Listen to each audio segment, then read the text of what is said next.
சமூக வலைத்தளங்களில் இருந்து நீக்கும்படி அறிவுறுத்தப்பட்ட பதிவுகளில் 30 விழுக்காடு மத்திய அமைச்சர்கள் மற்றும் அரசுக்கு எதிரானவை என்பது தெரியவந்துள்ளது.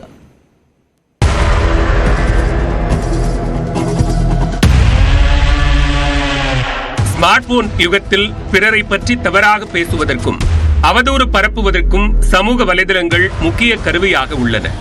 வாட்ஸ்அப், ஃபேஸ்புக், யூடியூப் என சமூக வலைதளங்கள் பெருக போலி தகவல்களும் அவதூறுகளும் வரிசை கட்டி வரத் தொடங்கியுள்ளன. உண்மையான செய்திகளை விட சமூக வலைதளங்களில் வேகமாக பரவும் போலி தகவல்களை மக்கள் அதிகம் நம்புகின்றனர். இந்நிலையில் எக்ஸ் தளம், ஃபேஸ்புக், இன்ஸ்டாகிராம், வாட்ஸ்அப் ஆகிய சமூக வலைதளங்களுக்கு அவற்றின் தளங்களிலிருந்து குழந்தைகள் பாலியல் துன்புறுத்தல் வீடியோக்கள், படங்கள், மக்களை தவறாக வழிநடத்தும் பதிவுகள் போன்ற சட்டவிரோத பதிவுகளை நீக்கும்படி மத்திய அரசு நோட்டீஸ் பிறப்பித்தது. கடந்த ஆண்டில் மட்டும் 1,10,000 பதிவுகளை நீக்கும்படி நோட்டீஸ் பிறப்பிக்கப்பட்டுள்ளது. இதனை எதிர்த்து எக்ஸ் தளம் தரப்பில் மத்திய அரசுக்கு எதிராக டெல்லி மற்றும் கர்நாடக உயர்நீதிமன்றத்தில் வழக்கு தொடரப்பட்டுள்ளது.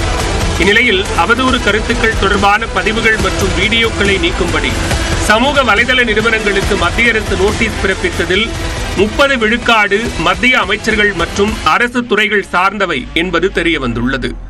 குறிப்பாக பிரதமர் நரேந்திர மோடி 2014ஆம் ஆண்டு மக்களவைத் தேர்தலின் போது வெளிநாட்டு வங்கிகளில் உள்ள கருப்பு பணத்தை மீட்டு ஒவ்வொருவர் வங்கிக் கணக்கிலும் 15 லட்சம் ரூபாய் வரவு வைப்பேன் என்று வாக்குறுதி அளித்த வீடியோவை எக்ஸ் தளத்தில் இருந்து நீக்கும்படி மத்திய உள்துறை அமைச்சகம் கேட்டுக் கொண்டுள்ளது. இதேபோன்று உள்துறை அமைச்சர் அமித்ஷா இடஒதுக்கீட்டுக்கு எதிராக பேசியது போன்று திரித்து பரப்பப்பட்ட வீடியோவை நீக்கவும் அறிவுறுத்தப்பட்டுள்ளது. மத்திய அமைச்சர் அமித்ஷாவின் மகனும் ஐசிசி தலைவருமான ஜெய்ஷா மற்றும் மத்திய நிதியமைச்சர் நிர்மலா சீதாராமனுக்கு எதிரான அவதூறு கருத்துக்களை நீக்கும்படியும் மத்திய அரசு கேட்டுக் கொண்டுள்ளது. மேலும் இந்து இஸ்லாமியர்களுக்கு எதிரான மத ரீதியான கருத்துக்களை நீக்கவும் உத்தரவிடப்பட்டுள்ளது.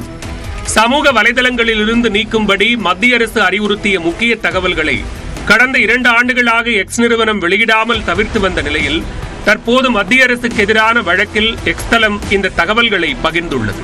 சமூக ஊடகங்களில் சட்டவிரோத கருத்துக்களை உடனடியாக அகற்றுவதற்கு உதவும் வகையில் விசாரணை முகமைகள், சமூக ஊடக தளங்கள் மற்றும் தொலைத்தொடர்பு சேவை வழங்குநர்களிடையே ஒருங்கிணைப்பை எளிதாக்கும் விதமாக உருவாக்கப்பட்டுள்ள சஹ்யோக் போர்ட்டல் சோதனை முறையில் மட்டுமே இருப்பதாகவும், அது பயன்பாட்டிற்கு வரும் பட்சத்தில் சமூக ஊடக தளங்களின் உதவியின்றி சர்ச்சை கருத்துக்களை நீக்க முடியும் என்றும் காவல்துறை அதிகாரிகள் தரப்பில் கூறப்பட்டுள்ளது. இடைவெளிக்கு பிறகு மற்ற செய்திகளை பார்க்கலாம்.